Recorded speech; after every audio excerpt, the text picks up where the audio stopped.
परम हर्षित भई, परम हर्षित भई। बोले द्वितीय मास जब आयो, कहो वचन सुहायो, सखिन सो जनायो, परम सुख पायो। अहो लक्षण देख अभूत परम हर्षित भई। दूसरा मास आया, तब कीरति महारानी अपनी उस बात को छिपा नहीं पाई और अपनी सखी से कह दिया, अपनी सखियों से जो निकट की थी, सखिन सो जनायो, परम सुख पायो। और जब सखियों ने सुना तब वो आह्लादित हो गई, कीरति महारानी की बलैया लेने लगी। इस पद का लीला परक अर्थ भी है और सिद्धांत परक अर्थ भी है। कीरति मैया ने सखियों को कहा, ये तो अर्थ है ही, एक साधना परक अर्थ भी है। पहले महीने में प्रेम प्राप्ति के पहले स्तर पर प्रेम का अंकुर चित्त में पैदा होता है और दूसरे स्तर पर साधक सखी को बता देता है। इस मार्ग में सखी कौन है? साधक की सखी कौन है? साधक की सखी श्री गुरु महाराज। गुरु ही सबसे निकट की सखी हैं। तब उस सखी को, गुरु सखी को अपने भजन का अनुभव, अपनी भजन की स्थिति साधक मंजरी निवेदन करती है, सखिन सो जनायो। और दूसरा तो भजन मार्ग की बात को सुन के प्रसन्न नहीं होगा, पर एक सच्चे गुरु बड़े प्रसन्न होते हैं जब वो सुनते हैं कि मेरा साधक अब भगवत प्राप्ति के मार्ग पर अग्रसर है। वे और शक्ति लगाते हैं। एक गुरु का यही भाव होता है कि हमको पीछे प्राप्ति होए, पहले आश्रित को भगवत प्राप्ति हो जाए, भगवत प्रेम की प्राप्ति हो जाए। तो सखिन सो जनायो, परम सुख पायो, लक्षण देख अभूत परम हर्षित भई। दूसरा महीना भी निकला बंधुओं, और तब तो तृतीय मास गोपरानी, तृतीय मास गोपरानी, परम सुख सानी, परम सुख सानी, कहत मृदुबानी, कहत मृदुबानी, लली उरयानी, लली उरहानी। अहो गोपराज कुलवधू, अहो गोपराज कुलवधू, परम शोभित भई, परम शोभित भई, परम शोभित भई। परम शोभित भई। जैसे तीसरा महीना आया, बोले तृतीय मास गोपरानी, परम सुख सानी, कहत मृदुबानी, और लली उर आनी। तीसरे महीने में तो श्री कीरति मैया की वाणी परम मधुर हो गई। अर्थ क्या है? जब साधक तीसरे स्तर पर पहुंचेगा तो उसकी वाणी से रस का निर्झर फूटने लग जाएगा, स्वभाव बहुत सुंदर हो जाएगा। और एक बात, भजन करके अगर स्वभाव नहीं सुधरा तो कुछ नहीं सुधरा। पहला परिवर्तन तो स्वभाव में आएगा ना, पहला परिवर्तन व्यवहार में आएगा। हमारा स्वभाव पशुओं जैसा है यदि, और हम कहें हम भजन भी बहुत कर रहे हैं, तो हमको गड़बड़ी देखनी होगी, कहीं गड़बड़ हो रही है हमसे। स्वभाव में परिवर्तन आएगा, हमारी नकारात्मक सोच बदल जाएगी, हम सकारात्मक सोचने लग जाएंगे।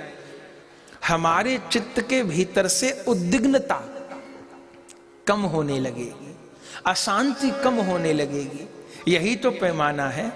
अभी हमारा चित्त जो बहुत ज्यादा बेचैन रहता है, छोटी छोटी घटना हमारे चित्त के भीतर उथल पुथल मचाती है, ये सब बवाल कम हो जाएंगे जीवन में, चित्त तन में होने लगेगा।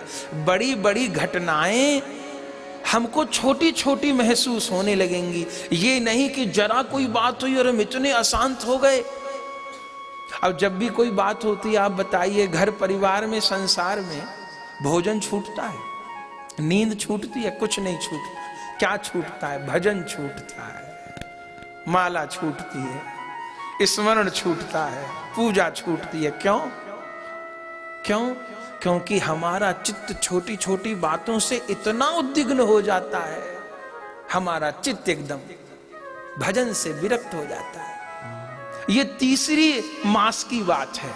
लीला परक अर्थ भी है, हम साधकों का परक अर्थ भी है। तृतीय मास गोपुरानी परम सुख सानी कहत मृदुबानी। क्यों? बोले लली उर आनी। देखो प्रिया प्रियतम का साक्षात अनुभव तो एक बहुत ऊंची अवस्था पे जाके होता है, उसके लिए तो बहुत तैयारी होती है। लेकिन जब भजन प्रारंभ साधक करता है, यात्रा तो उसी दिन से प्रारंभ हो जाती है। और पहले ठाकुर जी किस रूप में आते हैं? पहले ठाकुर जी आनंद के रूप में आते हैं। पहले ठाकुर जी आंखों से आंसू के रूप में प्रकट होते हैं। श्री कृष्ण का नाम सुनकर के, लीला सुनकर के चित्त में पीड़ा पैदा होती है, पीर पैदा होती है, विरह पैदा होता है, उनके लिए रोने की इच्छा होती है, तड़प पैदा होती है। जाने यदि ऐसा हो रहा है तो ठीक चल रहा है, और ये दिल पत्थर जैसा बना हुआ है, पिघलता ही नहीं। 24 घंटे में एक भी आंसू गोविंद के लिए नहीं आता तो बहुत घाटे में। हमने संसार में भले बहुत कुछ प्राप्त किया हो, परम भजन मार्ग में बहुत पिछड़े हुए। लली उर आनी कहत मृदुबानी।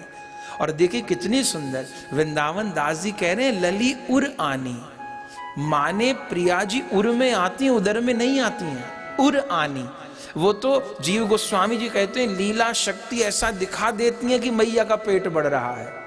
ऐसा क्यों दिखाती हैं? ऐसा नहीं दिखाएंगी तो लीला में ऐश्वर्य ज्यादा आ जाएगा, और लीला में माधुर्य बना रहे, वास्तविक लीला का बोध होता रहे। तो इसलिए यशोदा जी हो, कौशल्या जी हो, कीरति मैया हो, इनका पेट बढ़ता रहता वायु के द्वारा। पर बाकी ठाकुर जी राधा रानी उदर में नहीं रहते, वे कहाँ रहते हैं? वे उर में रहते हैं। भक्त के उर में ही तो भगवान रहते हैं ना। लली उर आनी, अब तो आनंदित हो गई। और अहो गोप राज कुल वधु परम शोभित भई।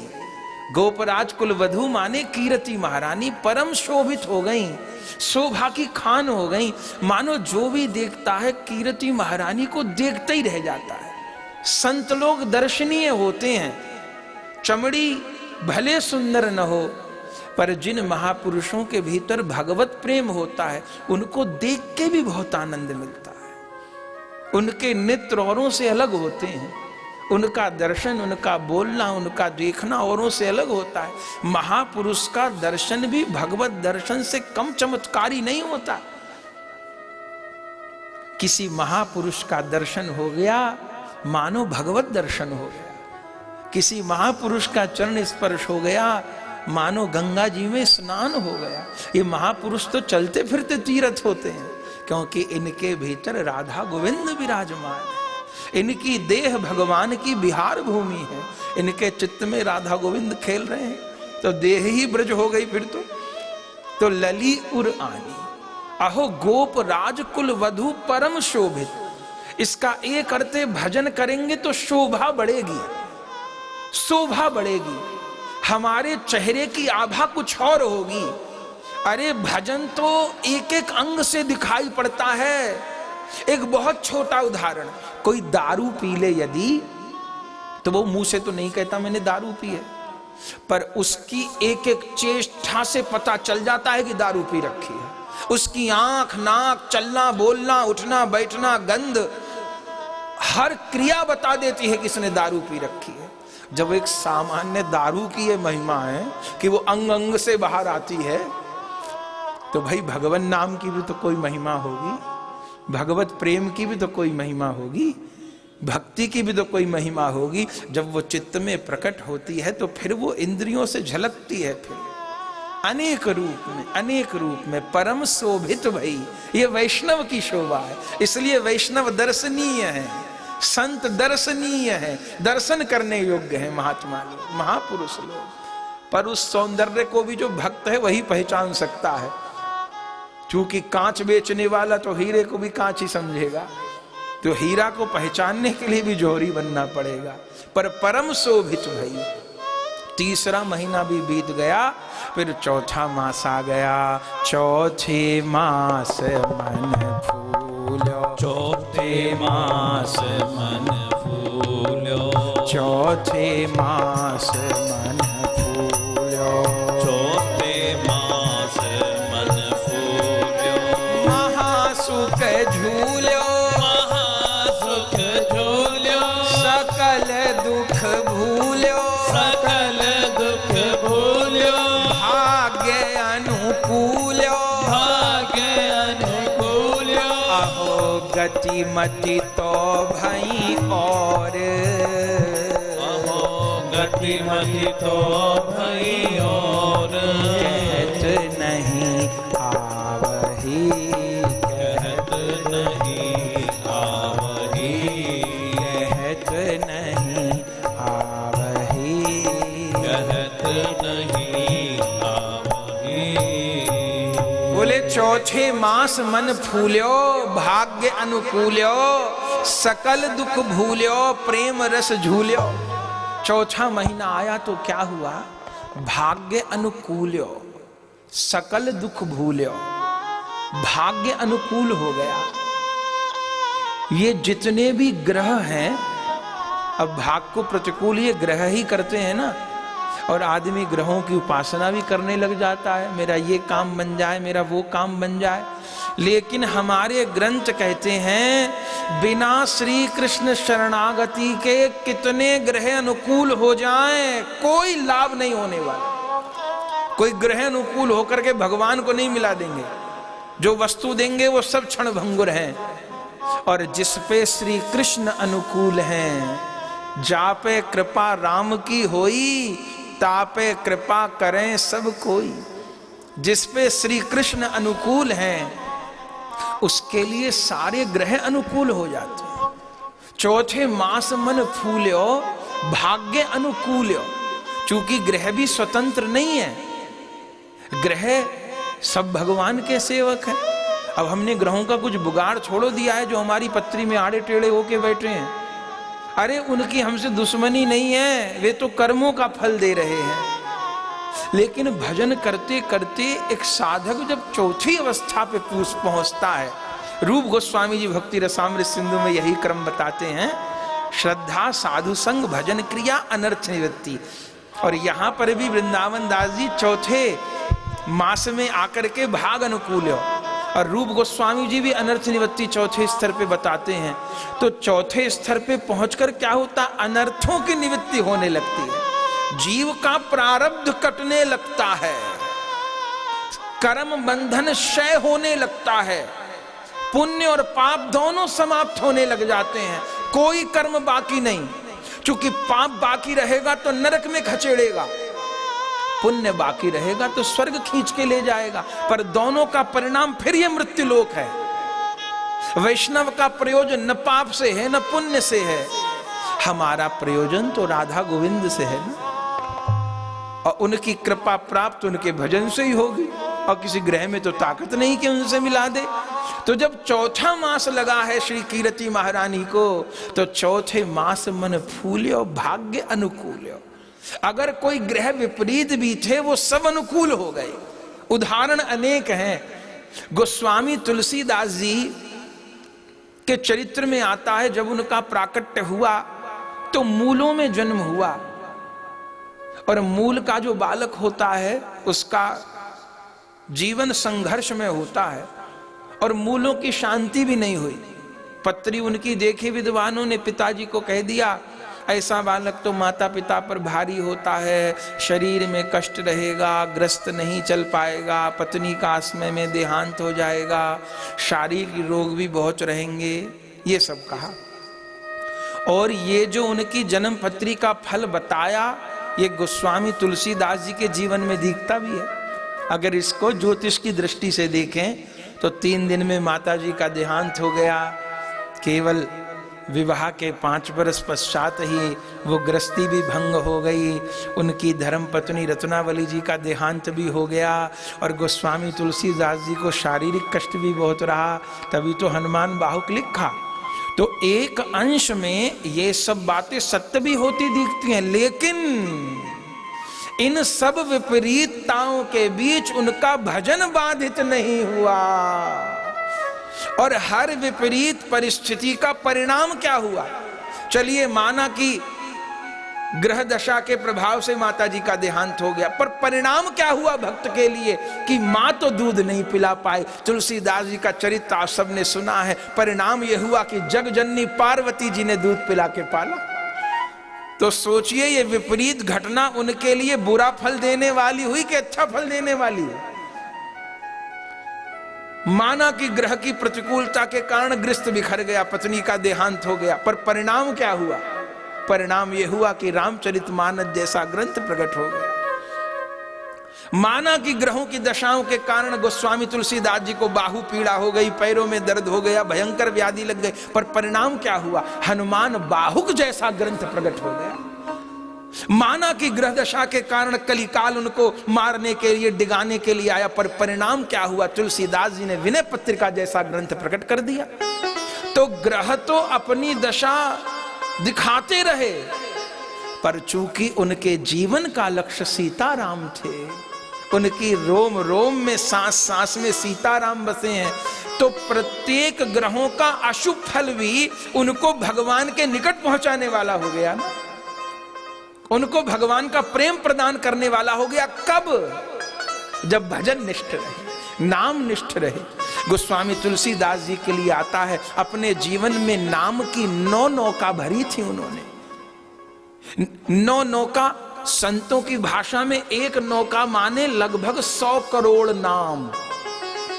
रामचरितमानस जी लिखने से पहले तक तुलसीदास जी 9 नौका माने 900 करोड़ भगवान नाम ग्रहण कर चुके थे। और ग्रहों की बड़ी विपरीत दशा, कभी शनि की दशा, कभी राहु की दशा, कभी काल भैरव आके आंख दिखाते, कभी कलयुग आंख, तमाम मुसीबत चारों ओर।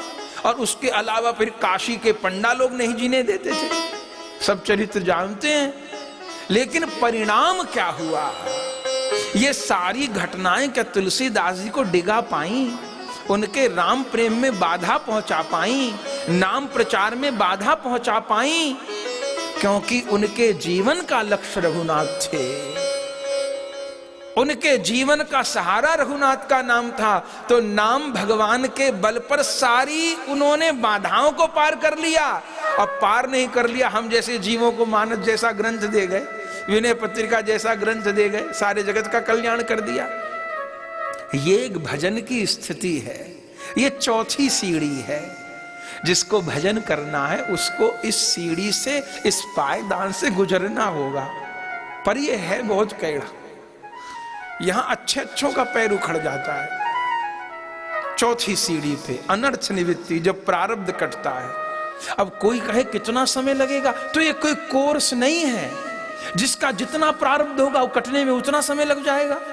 ये कोई परिभाषा नहीं है कि कितना दिन लगेंगे। जिसका जितना कूड़ा है साफ करने में उतना समय लग जाएगा। चौथे मास मन फूल्यो भाग्य अनुकूल्यो। अनुकूल अर्थ माने ग्रहों की जो दोष जासी दो दशा थी, लेकिन प्रतिकूलता में भी अनुकूलता का अनुभव होने लग गया। भली भाई मेरी मटकी फूटी, मैं अब दही बेचन से छूटी, अब ज्यादा कृष्ण कृष्ण रट लूंगी। एक वो भी थी जिसकी मटकी फूट गई, वो सिर पकड़ के रोने लगी। एक वो भी थी, बोले भली भाई मेरी मटकी फूटी, मैं दही बेचन से छूटी। अब हमारा मनोभाव क्या है? चौथे मास मन फूल्यो भाग्य अनुकूल्यो और सकल दुख भूल्यो। देखिए कितने सुंदर शब्द हैं वाणी के। सकल दुख भूल्यो माने रहे तो दुख, अब वो सभी के साथ है। शरीर है तो लगा ही रहेगा कुछ ना कुछ, लेकिन भजन का प्रभाव की भूल्यो, सकल दुख भूल्यो। अब याद कौन रह गए? श्यामा और श्याम। बस श्याम और श्याम के अलावा कुछ दुनिया में है, ये भूल में उपड़ गया। जगत तो रहा, जगत गायब नहीं हो गया, मेरी दृष्टि से ओझल हो गया। रहीम बाबा कहते हैं, नैनन सामरो रमी रयो, अब दूजो कहाँ समाए, भरी सराय देख के पथिक आप फिर जाए। रहीमदास जी कहते हैं, जैसे धर्मशाला भरी हो, कोई आवे भैया हमें ठहरा लो, भैया जहां जगह दिखती हो ठहर जाओ। तो पथिक बिना तकरार किए लौट जाता है। रहीमदास जी कहते हैं ऐसे मेरी आंखों में सामरा बस गया है, और इस कदर बस गया है कि संसार के विषय आते तो हैं पर भरी जगह देख के लौट जाते हैं, उनको रहने की जगह ही नहीं मिलती। भाग्य अनुकूल्यो सकल दुख भूल्यो, और चौथी बात प्रेम रस झूल्यो। अभी तो मन विषय रस में झूल रहा है, जब राधा रानी की कृपा होगी, जब प्रेम की चौथी सीढ़ी पे पहुंचेंगे तो महारस झूल्यो, फिर चित्त प्रेम रस में झूलेगा। तो चौथा मास भी बीत गया, और वृंदावन दास जी कहते हैं अहो गति मति तो भई और कहत नहीं आ वही। इतनी बात तो मैंने कह दी, बाकी सारी बात कहने में नहीं आ रही, क्योंकि गति मति भई और गति भई और क्या कि अभी जो गति संसार की ओर थी, अब वो गति राधा माधव की ओर हो गई।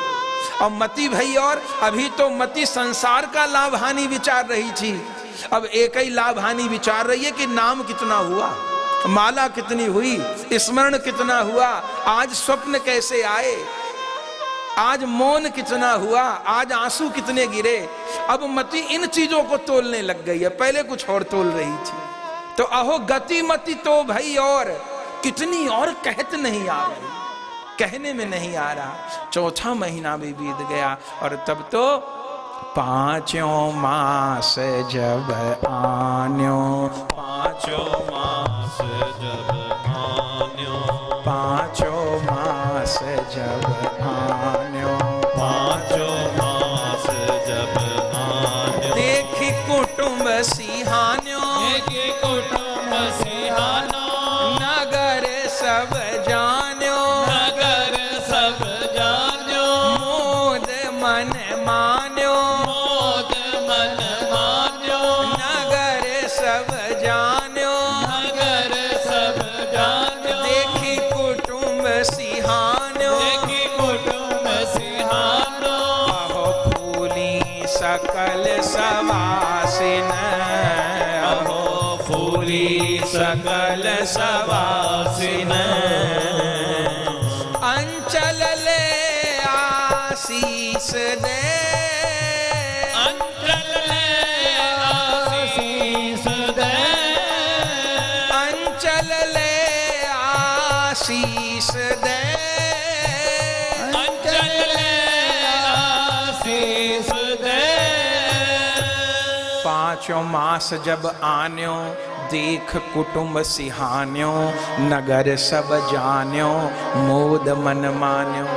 जब पांचवा महीना लगा गर्भावस्था का कीर्ति मैया को, तो क्या हुआ, देख कुटुंब सिहान्यो, परिवार के लोग देख करके परम हर्षित हो गए। और अब तो पहले केवल घर को ही पता चली, और अब तो नगर सब जान्यो, पूरे बरसाना रावल ब्रजमंडल में खबर फैल गई, घर घर में बधाई होने लग गई, घर घर में गीत गाए जाने लगे, और सब लोग एक ही प्रार्थना कर रहे, कीर्ति मैया के लाली प्रकट होए, कीर्ति मैया के लाली प्रकट होए, वृषभान जी के घर बेटी का जन्म होए, बेटी का जन्म होए। सब ऐसे ही सगुन मना रहे हैं। नगर सब जान्यो, देख कुटुंब सिहान्यो, परम सुख मान्यो, और फूली सकल सवासी अंचल ले आशीष दे।